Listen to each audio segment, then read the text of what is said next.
성경에 바라보면 여러 인물들이 참 많이 나오고 있습니다.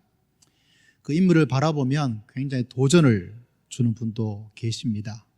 갈멜 같은 경우에 이 산지를 내게 주십시오. 남들은 다 쉬고 싶은 그 연령대가 되었지만 그가 가지고 있는 마음의 모습이 굉장히 많은 도전을 주는 것을 보게 됩니다. 어떤 사람들은 삶의 모델을 본보기를 만들어 줍니다. 그래서 아브라함처럼 내 아들을 바쳐라 이런 말을 들었을 때 지체하지 않고 즉각적으로 그 말씀을 따라 순종하는 모습 보면서 나도 하나님께서 나에게 뭐라고 말한다면 유불리를 따지지 않고 이렇게 가야지, 이런 믿음의 본보기 모델을 보여주어서 아마 그 사람이 없었다면 정말 그래도 될까 주저할 수도 있었을 텐데 그 사람의 본이 있었기 때문에 굉장히 본을 따라서 살아갈 수 있는 그런 마음을 가지게 됩니다. 사람마다 믿음 생활을 하면서 이런저런 여러 가지 성경 인물들을 좋아하는 것 바라보게 됩니다. 모세를 너무 좋아하는 부모님이 계시면 그 아들 이름을 모세로 지은 사람이 있습니다. 제가 신학교 다닐 그 시절에 학생 중에 김모세가 있었어요. 근데 정말 흥미로운 것은 교수님 중에 박아론이라는 교수님이 계셨어요. 여러분이 잘 알고 있는 것처럼 모세는 동생이고 아론은 형입니다. 출석부를 부르게 되면 교수님, 박아론 교수님이 이름을 불러요. 김모세 이렇게 부르면서 동생 잘 있었는가 이렇게 이야기를 하면 또 학생들이 항상 하는 이야기지만 또 그때마다 즐겁게 웃었던 그런 기억이 납니다. 사무엘을 너무 좋아하는 부모님은 이름을 사무엘로 짓는 분도 계시고, 또 다니엘을 정말 좋아하는 부모님은 이름을 다니엘로 짓는 분도 있고, 또 한나를 너무 좋아하는 부모는 딸 이름을 한나로 그렇게 짓는 분도 계십니다. 종종 연예인들 중에서 성경 이름을 가지고 있는 그런 연예인을 바라보게 됩니다. 굉장히 흐뭇하기도 하고 부모님이 어떤 마음을 가지고 자녀에게 저렇게 성경에 나온 이름을 가지고 지었을까 이런 생각도 하지만 또 한쪽에는 좀 조마조마하기도 해요. 왜 조마조마한 마음을 가지게 되냐면 또 무슨 또 사고를 치는 게 아닐까, 그 성경에 나오는 그 정말 좋은 그 이름을 가진 사람 이름에 또 하나님 이름에 먹칠하는 게 아닐까, 이런 마음에 조금의 생각도 가지게 되는 것이 저의 생각입니다. 왜 성경 인물을 이야기하냐면 성경 인물 중에서 많은 사람이 있지만 이 사람을 대할 때마다 참 미스터리한 인물의 모습을 가지게 되면서 어떻게 이 사람이 이렇게 살았을까, 이런 마음의 생각을 가지게 됩니다. 그리고 한편으로 정말 대단하다, 이런 마음의 생각을 가지기도 합니다. 특별히 이 사람의 주목을 저희가 가지게 되는 것은 다른 어떤 유명한 믿음의 조상 아브라함, 다윗 이런 사람처럼 화려한 어떤 조명을 받은 것도 아니지만 또 그 사람이 가지고 있는 것이 그가 정말 엄청난 능력과 실력 가지고서 어떤 엄청난 업적을 남긴 것도 전혀 아니지만 저희 마음속에 이 사람은 정말 신비로운 사람이고 정말 미스터리한 사람이고 정말 이 사람이 어떤 모습을 가지고 있었을까, 어떻게 이렇게 살 수가 있었을까, 감동도 주고 저에게 도전도 주고 본보기도 보여줄 수 있는 그런 인물이 오늘 여러분에게 소개를 드리고자 합니다. 그 사람의 이름은 다른 사람이 아니라 룻기를 읽었지만 나오미라는 시어머니의 이야기입니다. 나오미는 우리가 룻이라는 책을 바라보면 룻기라는 책에 있는 것처럼 룻이란 이름에 보여주고 있는 책에처럼 주인공이 전혀 아니에요. 드라마의 조연 같은 역할을, 징검다리 역할 같은 그런 역할을 하신 분인데, 저는 이 룻기를 읽을 때마다 룻 그 자체도 참 대단하지만 저는 더 매력을 느끼고 더 호기심이 자극되어지고 또 관심이 가고 있는 사람은 바로 시어머니였던 나오미예요. 이 사람이 도대체 뭔가, 어떻게 이렇게 살아갔지? 어떻게 이렇게 살 수 있을까? 굉장히 정말 궁금해요. 천국에서 모두가 변화되어서 누가 누군지를 모를 수 있는 안타까움을 가지기도 하겠지만 정말 수소문해서 이 나오미라는 분을 좀 만나고 싶어서 어떻게 당신이 이런 마음과 이런 삶을 살았는가, 그것을 정말 한번 밤새도록 이야기를 듣고 싶은 사람이 바로 나옴입니다. 왜 제가 이런 생각을 가지게 되고 오늘 이 시절에, 이 코로나 시대, 또 오늘 여러분에게 이 말씀을 꼭 전해드리고 싶으냐면, 이 사람의 인생이 파란만장이에요. 어떻게 이렇게 살았을까? 또 어떻게 살아났을까? 그래서 코로나 시대를 살아가는 우리 모두가 앞으로는 더 많은 바이러스와 더 많은 역경들이 휘몰아치는 시대의 변화 속에서 더 많은 불안정과 불확실함을 가지고 살아가는 세상에서 오늘 이 말씀을 통해서 여러분 믿음의 확신을 가지고 믿음의 권력을 키우고 믿음의 담대함을 가지고 승리하며 살아갈 수 있는 여러분 모두가 꼭 되시기를 주의 이름으로 축복합니다. 룻기 1장 1절에 보면 룻의 이야기 이전에 나오미의 이야기가 나타나는데, 거기에 보면 큰 흉년이 있었다 이렇게 이야기를 합니다. 흉년이 들면 지금이야 해외에서 쌀도 수입할 수 있겠고 다른 것으로 먹고 살 수 있지만, 그 당시에 농경사이기 때문에 이게 무너지면 나라 전체가 경제, 사회, 가정이 파괴가 되어지죠. 이들도 이 흉년을 견디지 못해서 고민하다가 무엇을 했습니까? 해외로 이민을 갑니다. 그것은 바로 옆에 있는 나라 모압입니다. 아마 그쪽에는 좀 더 나았지 않았을까, 뭔가 이런 생각을 가지고 집에 가지고 있는 모든 것을 다 정리를 하고 모압이라는 나라로 갑니다. 근데 문제는 그들이 예상했던 것처럼 잘 살았으면 좋겠지만, 안타깝게도 사랑하는 남편 한 가정의 세대주가, 가장이 죽습니다. 지금도 가장이 죽으면 어려움을 겪는 것처럼 옛날에는 더 심했던 것을 우리는 충분히 예상할 수가 있습니다. 남편이 죽어버렸어요. 그런데 그래도 괜찮은 것은 아들 둘이 있었어요. 어머니에게 남편은, 여자에게 남편은 굉장히 중요하지만 또 아들이 또 든든한 어떤 뒷팀목이 되어지죠. 말론과 기련이라는 두 아들을, 이 아들이 있었는데, 우리가 흔히 하는 말처럼 딸을 키우면 이렇게 참 예쁘죠. 우리 반주하고 바이올린 했던 우리 두 자매님도 보면 참 예쁘고, 저희 딸도 보면 참 예쁘고, 우리 하나 자매도 보면 예쁘고 귀엽고. 그렇지만 또 아들 키우면 아들 키우는 맛이 있다 그러잖아요. 저는 안 키워봐서 모르겠어요. 지금이라도 나이 들지 모르겠지만 안 키워봐서 모르겠는데 듬직하다 그러잖아요.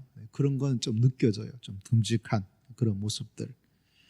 근데 말로 인한 두 아들이 정말 듬직해야 될 텐데, 문제는 남편도 죽었지만, 돌아가셨지만 이 말론과 기련이 든든함이 아니라 도리어 나오미에겐 아픈 손가락이에요. 아파도 너무 아파요. 왜냐하면 오늘 성경에서 이 두 아들에 대한 이야기가 소개되어 있지 않지만 무엇을 통해서 유추를 할 수 있냐면, 이 두 사람의 이름 때문에 유추를 해볼 수가 있어요. 왜냐하면 말론, 첫째 아들인데 이 아들의 이름의 뜻이 뭐냐면 병약한 자라는 뜻을 가지고 있습니다. 다시 말하자면 어디가 아픈지 모르지만 조금 아픈 것도 아니고 가끔 아픈 것도 아니고 아파요. 그러니까 든든한 뒷팀목이 되고 든든함을 가져야 될 아들이 도리어 아프다는 거죠. 그렇기 때문에 이 나오미가 남편이 사별한 가운데서 아들 둘을 키우고 있었는데 이 첫째 아들이 병약해요. 좀 뭔가 기대고 의지할 수 있는, 장남이 가지고 있는 어떤 그런 모습과는 전혀 상관이 없는 모습을 우리는 충분히 예상할 수 있습니다. 그럼 첫째가 그럴 수 있죠. 아들이 몇 명이었다고요? 2명이에요. 하나가 병약하면 한 사람은 건강하니까 괜찮아요. 근데 문제는 둘째 아들도 더 심한 이름의 뜻을 가지고 있습니다. 기련인데 이 이름의 뜻이 뭐냐면 낭비란 뜻을 가지고 있어요. 이걸 보면서 어떻게 애들 이름을 이렇게 지었을까? 근데 성경은 그 이름을 가지고 그 당시에 영적인 신앙의 모습을 설명할 때가 아주 많습니다. 왜 이름을 이렇게 지었는가 그까지는 모르겠지만 한 가지 분명한 것은 첫째 아이는 병약하고 둘째 아이는 낭비란 뜻을 가지고 있어요. 이 모압이란 곳에 와서 자기가 살면서 그 삶 자체가 뭐죠? 낭비가 됐다는 거죠. 인생을 낭비하는 사람. 다시 말하자면 이 남편이 없는 가운데 이 두 아들이 참 잘 듬직해서 의지하고 남편이 없는 그 빈자리를 메꿀 수 있는 충분한 자리가 바로 두 아들을 통해서 얻을 수 있었다면 한량없이 좋을 텐데 이 두 아들의 인생도 병약과 낭비란 이름을 가지고 있는 것처럼 도리어 더 많은 아픔을 주었던 모습이 아니었을까. 그리고 더 놀라운 것은 이 두 아들조차 어떻게 되었습니까? 남편이 돌아간 이후에 언젠지 모르지만 이 두 아들조차 이 땅을 떠나게 되었어요. 두 아들이 결혼했는데 이제는 두 아들이 떠남을 통해서 이제 집에 모이면 누가 남아있어요? 여자들만 모여요. 다 가부예요. 얼마나 처량하겠어요? 얼마나 안타깝겠습니까? 남편을 보내고 그동안 아픔을 주었던 그 두 아들도 보내고 남아있는 것은 두 며느리와 시어머니. 뭐 단촐하다면 단촐하지만 단촐하다고 말하기 좀 어렵잖아요. 화목하다면 화목하겠지만 화목이란 말로 그 가정을 평가하기는 뭔가 어렵잖아요. 그렇게 어렵고 힘든 이 시기를 보내고 있습니다. 그런데 놀라운 사실은 6절에 바라보니까 그가 떠났던 그곳에 하나님께서 이스라엘 백성을, 그의 백성들을 돌보아 주었다는 놀라운 소식을 듣게 되었습니다.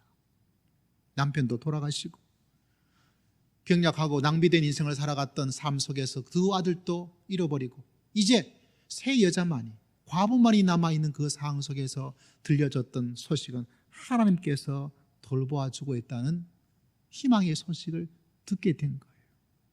할렐루야. 하나님이 돌보신다. 하나님이 돌보신다. 그 절망적인 마지막 순간, 여러분 꼭 기억하셔야 될 것이 뭐냐면 하나님이 정말 잘하는 것이 있어요. 뭐 하나님이 못하는 일이 뭐가 있겠습니까만 정말 잘하는 일이 계시는데 그 잘하시는 일이 뭐냐면 그의 백성을 잘 케어를 돌봐주심을 참 잘하세요. 하나님께서 우리 인생을 돌봐주실 줄을 믿습니다. 참 잘 돌봐주세요.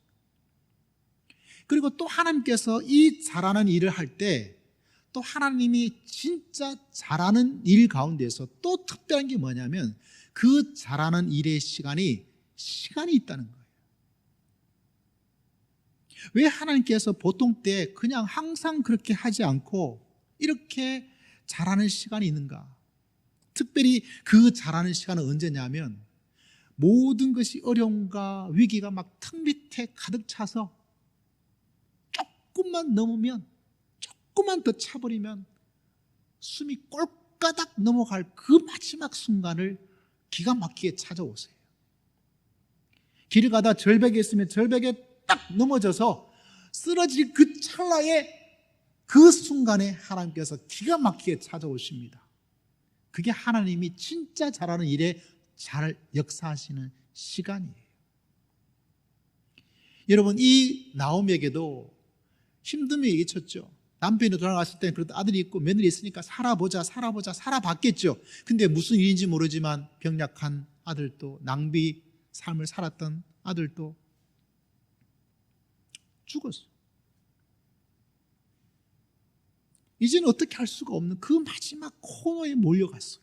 그 몰려갔을 때 그에게 들려졌던 소식은 뭐냐? 바로 하나님께서 그의 백성을 돌보아 주신다. 여러분, 믿음의 길을 걸어갈 때 하나님이 정말 좋아하는 시간이 그 마지막 숨이 넘어가는 그 시간, 절벽의 그 시간인 것을 꼭 기억하고 여러분 주를 붙잡고 주만 바라보면서 믿음의 길을 걸어가는 여러분 모두가 되시기를 주의 이름으로 축복합니다. 왜 하나님이 이때 역사하지 않느냐? 물론 그 이전에 역사하기도 하시고 그렇지만 왜 이때 아닐까? 나는 이렇게 힘든데, 나는 이렇게 괴로운데, 나는 이렇게 위기인데, 나는 이렇게 불행한데, 나는 죽을 것 같은데 라고 생각되는 그 시간이 있지만 아직 아니에요. 왜 하나님께서 이렇게 하시냐면 이 사람이란 것이 말이죠, 중간에 어정쩡한 조금 어렵고 힘든 때 뭔가 해주면요, 좀 지나면 하나님이 도와줬다 이런 생각을 안 해요. 그래도 내가 열심히 했으니까, 내 실력이 있으니까 이렇게 되기 때문에 하나님은 100% 하나님이라고 고백하지 않으면 안 되는 그 시간까지를 하나님께서 숨을 죽이고 기다리고 계십니다. 그래서 그 마지막에 1%도 아니에요. 100% 하나님의 일이 아니고서는 하나님의 일이 아니고서는 안 된다는 그 시간까지를 하나님께서 기다리고 계세요. 그리고 그때가 되어지면 하나님께서는 반드시 역사해 주시고 돌봐주시고 하나님께서 축복하여 주실 줄을 믿습니다. 그게 하나님의 시간이에요. 목동에 있는 교회 목사님 이야기를 제가 듣게 되었습니다. 목동 평강교회 조성욱 목사님 이야기인데, 이분이 인생도 참 힘들더라고요. 그래서 자기 자신이 생각하기를 내 인생이란 것이 마치 버려버린 밭 있잖아요. 쓸모없어서. 그와 같은 인생이다. 불행한 인생이다. 왜냐하면 어린 시절부터 소아마비로 고생했어요. 충분히 생각할 수 있지 않겠습니까? 얼마나 힘들었겠어요. 집안이라도 넉넉하면 또 괜찮아요. 근데 집도 지독하게 가난해요. 참 힘들고 어렵죠. 근데 동생이 죽었습니다. 동생이 만 20세에 세상을 떠나게 되었는데, 그 동생이 죽으면서 그 형을 붙잡고 유언을 합니다. 어떤 유언을 하고 있냐면, 형님, 나 대신에, 내가 죽으면 나 대신에 목사가 되어 줄래? 목사가 되어 달라고. 아니, 자기가 안 되면 끝내야 되지 왜 형한테 부탁하겠어요? 근데 그 만 20세에 죽은 그 동생이 죽는 순간에 형에게 부탁한 것이 뭐냐면, 유언한 게 뭐냐면, 내가 이렇게 죽으면 형이 나 대신 목사가 되어 달라고. 그래서 동생이 유언이 있어서 하나님의 섭리 속에서 목회자가 되었고, 그리고 좋은 목회자가 되기 위해서 이스라엘 히브리 대학이라는 곳에 유학을 갔어요. 저도 영국이라는 곳에 가서 많은 고생을 했지만 이분은 더 했던 것 같아요. 너무 힘든 거예요. 너무 어려운 거예요. 인생의 삶의 무게가 너무 무거워서 견딜 수가 없어요. 어느 날 기숙사에 갔다가 기숙사에서 이분이 뭐를 했냐면, 이 성경책을, 참 이분도 참 얼마나 어려웠으면 이럴까, 이 성경책을 찢어버려. 갈갈이 찢어버려. 저도 어떤 때는 힘들고 어려울 때는 이 말씀을 펼치고 있다가 이 말씀 그냥 찢지는 못하고 움켜잡은 적이 있지만, 이분은 찢었다고 그래요. 갈갈이 찢어. 그 마음이 어떻겠어? 얼마나 힘들었으면 이렇겠어. 그리고 갈릴리 호수에 배를 타고 가서 이제 난간에서 죽으려고 그래요. 뛰어내려고 갈릴리 호수를 딱 보는 순간, 그때 자기에게 남아있는 어린 딸 얼굴이 거기에 딱 비치는 거예요. 그래서 죽지를 못해요. 그런데 이게 서러운 거예요. 왜? 죽고 싶어도 죽을 수가 없는 거예요. 왜? 딸이 있기 때문에. 자기 마음대로 죽을 수도 없는 인생을 바라보고 또 우는 거예요. 그래서 갈릴리 호숫가에 와가지고 엉엉 울었어요. 너무 서러웠어요. 어떻게 죽는 이것도 내 마음대로 할 수가 없을까? 저도 많이 우는 편이지만 이 남자가 우는 거 참 그거 하지 않겠어요. 그래서 엉엉 울어요. 가슴이 찢어지는 거죠. 근데 놀라운 일이 뭐냐면, 그때 그 누군가가 그의 뒤에서 꼭 끼안아주는 강한 느낌을 가지게 되어져. 강한 느낌. 그 마지막 코너에 몰렸을 그때에, 절벽의 그 순간 속에, 꼴깍꼴깍해지는 그 시간 속에서 하나님께서 찾아오는 거예요. 할렐루야. 여러분, 이 사실을 꼭 기억하면서 믿음의 길을 걸어갈 수 있는 여러분 모두가 되시기를 주의 이름으로 축복합니다. 그 깨어났던 주님의 그 회복의 시간을 가지고 있을 그때 그에게 하나님의 말씀이 그의 마음속에 들려집니다. 시편의 말씀이더라고요. 여호와여, 내 마음이 교만하지 아니하고 내 눈이 오만하지 아니하며 내가 큰 일과 감당하지 못할 놀라운 일을 하려고 힘쓰지 아니하나이다. 실로 내가 내 영혼으로 고요하고 평온하기를 젖된 아이가 그 어머니 품에 있음 같게 하였나니 내 영혼이 젖된 아이와 같도다. 이스라엘아, 지금부터 영원까지 여호와를 바랄지어다. 지금부터 영원까지 여호와를 바랄지어다. 이게 그의 마음속에 팍 하나님의 음성이죠. 할렐루야. 지금부터 영원까지 여호와를 바랄지어다. 이 말씀과 그의 마음을 붙잡아줬던 그 따뜻한 품에 회복이 되었어요. 그 이야기를 들으면서 참 하나님의 역사가 어떤지를 다시 한번 바라보게 됩니다. 여러분, 다시 한번 여러분에게 말씀드립니다. 하나님이 나타나시고 역사하는 시간이 있습니다. 그 사실을 늘 마음속에 기억하고 주님의 돌보심 속에, 주님의 일하심 속에, 주님의 역사하심 속에 믿음을 가지고, 확신을 가지고 믿음의 길을 걸어갈 수 있는 여러분 모두가 다 되시기를 주의 이름으로 축복합니다. 정말 하나님은 항상 이렇게 역사하더라고요. 드디어 그 희망찬 소식을 듣고 이제 짐을 정리합니다. 나오미가 하나님이 돌보시는 그곳으로 가자. 하나님이 백성을 돌보시니 나도 하나님께서 나를 돌보아 주실 것이다 하고 돌아갑니다. 나오미가 돌아가면서 불렀던 찬송가가 있어요. 이건 제가 만든 노래, 만든 이야기입니다. 여호와께 돌아가자. 이 찬양을 알았으면 이 찬양을 불렀을 것 같아요. 제가 볼 때는. 내 백성이 나를 떠나 돌아섰지만 내 사랑이 내 백성을 포기 못하니 내 모든 것 내어주고 나 그들을 얻으리라. 여호와께 돌아가자. 우린 돌아서도 그는 뭐하지 않는다고요? 변치 않아요. 여호와께 돌아가자. 우린 넘어져도 그 사랑 어떡하다고요? 영원한 거.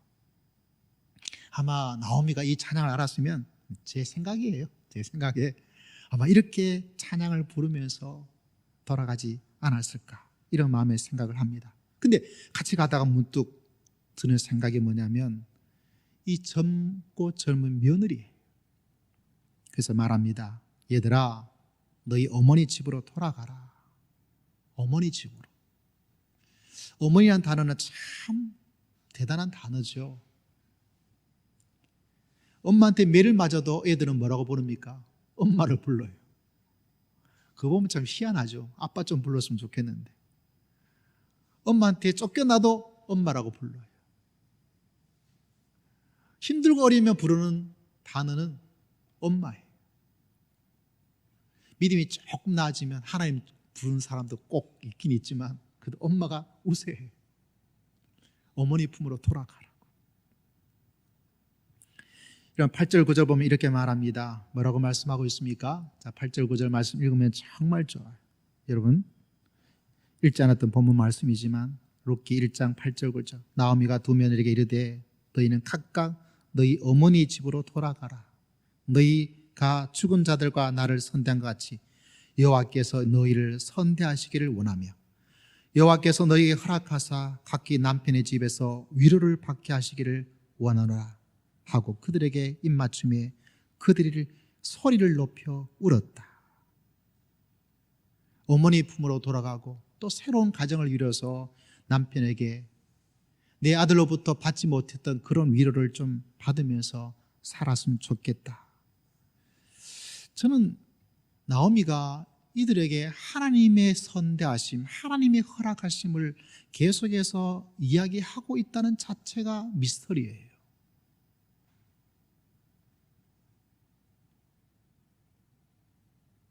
그 인생 속에서 남편도 아니죠, 아들 첫째도 아니죠, 아들 둘째도 아니죠, 흉년들에서 이민 갔죠. 뭐 하나 편안하게 살아갔던 것이 하나도 없어요. 저는 제 인생 속에도 구비마다 하나님께서 도와주시고 역사해 주시고 위로해 주시고 하나님의 은총을 체험한 게 참 많이 있어요. 그래서 힘들 때는 떠나고 싶어도 떠날 수가 없어요. 왜? 아까 말한 것처럼 그 마지막 순간 속에는 하나님께서 항상 내 손을 붙잡아 주어서 전혀 예상하지 못했던 하나님의 기적과 역사를 베풀어 주셨습니다. 그래서 하나님을 계속 믿고 있어요. 떠날 수도 없어요. 떠나고 싶지도 않고. 어려움이 있으면 늘 그 어려움을 만나면 생각하는 것이 이 어려움을 통해서 하나님께서 뭔가를 만들어 주실 줄을 믿습니다. 그게 제 마음을 떠나지 않아요. 그런데 이 나오미를 바라보면 왜 제 마음을 자극하냐면, 남편도 돌아갔고 아이도 태어났으면 건강히 좀 태어나면 얼마나 좋겠어요. 애들도 건강하질 않아요. 우리 세 자매, 우리 형제처럼 이렇게 잘 크면 얼마나 좋겠어요. 그런데 그 집안은 그렇지 않아요. 이 여인의 기구한 운명이, 기구한 이야기가 얼마나 마음이 아픕니까? 그런데 이 순간 속에도 하나님이 돌보신다니까 그리로 가려고 그러고, 이 두 며느리를 향해서 말하기를 하나님이 선대하시고 하나님께서 허락하시고, 자기 인생 속에 하나님이 선대하고 하나님이 허락해주고 하나님이 해준 게 뭔가 없을 것 같은 이 가운데도 자기 입술을 통해서 말하기를, 야, 그 하나님 필요 없어. 그 하나님 믿어봤자 그 아무것도 아니야. 충분히 그런 말을 할 수 있는 사람이잖아요. 그런 상황이잖아요. 그런 형편이잖아요. 그런 말을 한다고 하더라도 그 사람에게 누구 한 사람, 너 그러면 안 되라고 말할 수 있는 사람이 누가 있겠어? 그리고 그렇게 말한다 하더라도 너도 내처럼 한번 살아봐봐. 너도 네 남편 한번 죽고, 너도 두 아들 있으면 자식 있으면 죽어봐봐. 나처럼 말하지 않았나? 이렇게 말한다 하도 아니라고 그렇게 말할 수 있는 사람이 누가 있겠어요? 그런데 이 사람의 입술 속에는 하나님의 선대하심과 하나님의 허락하심에 대한 이야기가 나오고 있다는 이 자체가 저에겐 굉장히 미스터리예요. 도대체 무엇을 가지고 있었기 때문에 이 사람 마음속에 이런 이야기를 하고 있을까? 사람은 조금만 어림이 있더라도, 누구한테 무슨 이야기를 듣더라도, 마음 상하는 이야기만 듣더라도 그 마음이, 믿음이 무너지고 흐트러지고 약해지고 나태해지고, 그게 사람의 마음인데, 이 사람은 도대체 뭐를 가지고 있기에, 무엇을 체험했기에, 무슨 어떤 것이 있기에 이 사람이 이런 이야기를 할 수 있는 사람이 되었을까? 저는 이것이 바로 오늘 말씀의 제목처럼 신앙의 품격이라고 말씀을 드립니다. 여러분, 나오미도 이만한 신앙의 품격을 가지고 있습니다. 여러분, 우리는 더 좋은 품격으로 믿음의 길을 걸어가는 이 세상에서 정말 품격 있는 크리스찬으로 살아갈 수 있는 여러분 모두가 되시기를 주의 이름으로 축복합니다. 할렐루야. 얼마나 이 어둠의 시대 속에서, 혼란의 시대, 나오미가 살았던 시대도, 사사의 시대는 혼란의 시기, 어둠의 시기였지 않습니까? 그 속에서 이 사람의 믿음은 빛이 나요.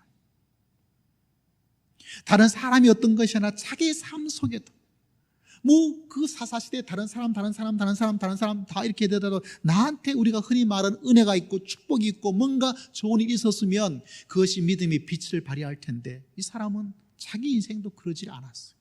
그럼에도 불구하고 하나님의 이름을 부르고 하나님의 돌보심을 기억하고 하나님의 선대하심을 기억하고 하나님의 허락하심을 고백하며 그것을 확신하며 살았던 아름다운 품격을 가지고 있는 믿음의 사람이었습니다. 여러분, 바로 이 시대가 이 품격으로 살아갈 때 능력이 임하고, 이 품격으로 살아갈 때 하나님께 주시는 승리의 역사가 있을 줄을 믿습니다. 그리고 그 두 며느리를 생각하는 마음들, 여러분 생각해 보십시오. 며느리가 있는 게 나을까요? 없는 게 나을까요? 나는 나이가 들었어요. 건강하지도 못해요. 가지고 있는 것도 없어요. 여러분, 누가 있는 게 나을까요? 없는 게 나을까요? 당연히 있는 게 낫죠. 그럼에도 불구하고 나오미는 자기의 편안함과 자기의 안전과 자기의 좋음을 스톱시키고 뭐합니까? 어머니 품으로 돌아가서 새로운 남편에게 위로를 받고 살라고 말하는 거예요. 뭔가 다르잖아요. 뭔가 다름을, 뭔가 돋보임을 가지게 돼요. 여러분, 이것이 바로 진정한 믿음의 세계예요. 말씀의 세계예요. 은혜의 세계인 줄을 믿습니다. 어떻게 이런 마음과 생각을 가지고 있을까? 유명한 카네기라는 분이 계시는데요. 카네기라고 들어보셨을 거예요. 그 카네기라는 분이 아주 어렸을 때 일입니다. 이 어렸을 때 어머니하고 손을 붙잡고 과일 가게를 가게 되었는데, 딸기를 보고 이 어린 카네기가 뜰보자라고 가만히 서가지고 움직이지도 않고 딸기를 보고 있는 거예요. 그 과일 가게를 하고 있던 할아버지가 그 어린아이가 그렇게 보고 있으니까 얼마나 먹고 싶고 그런가 싶어서 애한테 말했어요. 너 그거 좀 한 움큼 움켜쥐고 이렇게 잡아서 먹어도 돼. 먹어. 이렇게 이야기해 준 거예요. 좋은 할아버지죠. 근데 재밌는 것은 이 어린 카네기가 그 말을 듣고 먹으라 그랬는데도 먹지 않고 가만히 있는 거예요. 그 가만히 있으니까 얘가 망설이고 있으니까 그 주인 할아버지가 딸기를 좀 잡아서 얘 딱 먹으라고 준 거예요. 그래서 집에 왔어요. 집에 와서 어머니가 카네기한테 물어봤어요. 카네기야, 너 그 할아버지가 집어 먹으라고 할 때 왜 안 집어 먹었어? 그냥 한참 그렇게 있었거든요. 먹으라고 그래도. 카네기가 뭐라고 말한지 아세요? 뭐라고 말했을까요? 뭐라고 말했을까요? 엄마, 내 손은 작고 할아버지 손은 크잖아. 그러대요. 그 이야기 들으면서 야, 얘가 참 어릴 때부터 뭔가 다르구나. 제가 왜 다름에 대한 카네기 이야기를 하냐면 믿음의 사람은 다르다는 것입니다. 할렐루야. 같은 믿음의 사람도 다른 품격을 가지고 믿음의 길을 걸어갈 수 있는 여러분 모두가 다 되시기를 주의 이름으로 축복합니다. 왜 이게 중요하냐면 나오미가 이런 남편 두 아들 이렇게 힘든 가운데도 그 나오미가 룻에게 마음을 주고 뭔가를 주었는지 모르지만 타탄하지 않으니까 이 나오미의 모습을 보고 룻이 오늘 읽었던 말씀에 뭐라고 말합니까? 저는 이걸 보면서 정말 어떻게 뭘 했기에 이 며느리가 가라고 하는데도 가지 않고 이렇게 말을 하고 있을까? 여러분 16절을 보십시오. 룻이 이렇게 말합니다. 남편도 잃고 해외에 와서 흉 가운데서 되는 일도 없고 두 아들 다 잃어버리고 불행한 이 엄청난 이 가운데서 살고 있던 이 나오미 그 며느리 룻이 말하기를 어머니를 떠나며 어머니를 따르지 말고 돌아가라 강건하지 마세요. 어머니께서 가시는 곳에 나도 가고 어머니께서 머무시는 곳에 나도 머물고 어머니의 백성이 나의 백성이 되고 어머니의 하나님이 나의 하나님이 되고 어머니께서 죽으시는 곳에서 나도 죽어서 거기 묻힐 겁니다. 여러분 이 룻이 이후에 보면 어떻게 되었습니까? 결혼을 한 가정을 이루게 되어지죠. 그 후에 어떻게 되었습니까? 놀라운 일이 일어났죠. 바로 다윗이 탄생하게 되었습니다. 더 놀라운 일은 무엇입니까? 몇천 년 후에 어떤 일이 일어났죠? 다윗 가문에 누가 태어나셨죠? 예수 그리스도가 탄생한 거예요. 그 출발은 바로 이런 가운데서 살았던 나오미예요. 나오미. 그의 인생은 참 불행하고 보잘것이 없었는데 그의 신앙은 너무나 돋보였기 때문에 이 룻이 그의 감동을 받은 거예요. 영향을 받은 거예요. 그래서 어머니가 가는 곳에 나도 가고 어머니가 묻히는 곳에 나도 묻히고 어머니의 백성이 나의 백성이 되겠습니다. 굳게 결심을 해요. 그 굳은 결심의 믿음을 일으켰던 것은 다른 사람이 아니에요. 바로 이 나오미예요. 여러분 믿음의 길을 걸어갈 때 나오미와 같은 그런 모습 참 멋있지 않아요? 너무 어두워요.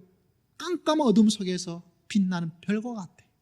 그 별은 빛나지도 않아요. 태양처럼 달처럼 크지도 않아요. 그렇지만 그 작은 불빛이 누구한테 비춰졌어요? 룻에게 비춰졌어요. 그 룻에게 비춰진 그 믿음이 어떻게 되었습니까? 그의 가문 속에 흐르고 흘러서 다윗이 태어나고 또 흐르고 흘러서 누가 태어나셨어요? 예수 그리스도가 태어나는 놀라운 역사가 일어난 줄을 믿습니다. 그러니까 이게 작은 것이 아니에요. 그 작은 불빛 하나가 그 불빛같이 살았던 작은 그 신앙의 모습이 누구에게? 그 며느리에게 심겨진 그 신앙, 그것이 어떤 놀란 역사가 역사적으로 일어난지를 우리는 나오미를 통해서 바라보게 됩니다. 왜 이 말씀이 이 시대에 필요하냐? 지금은 사회적으로도 교회적으로도 참 어두워요. 그대로 우리는 나오미와 같은 품격으로 정말 좋은 믿음으로 믿음의 길을 걸어갈 수 있는 여러분 모두가 다 되시기를 주의 이름으로 축복합니다. 나오미처럼 다 죽고 죽음 속에 있다 하더라도 하나님의 선대하심, 하나님의 돌보심을 믿고 나가는 성도들이 되어서서 나음에게 주어진 놀라운 역사가 바로 여러분의 이야기가 되어지고 여러분의 인생이 되어지고 여러분의 가정이 되어지고 여러분의 가문이 되기를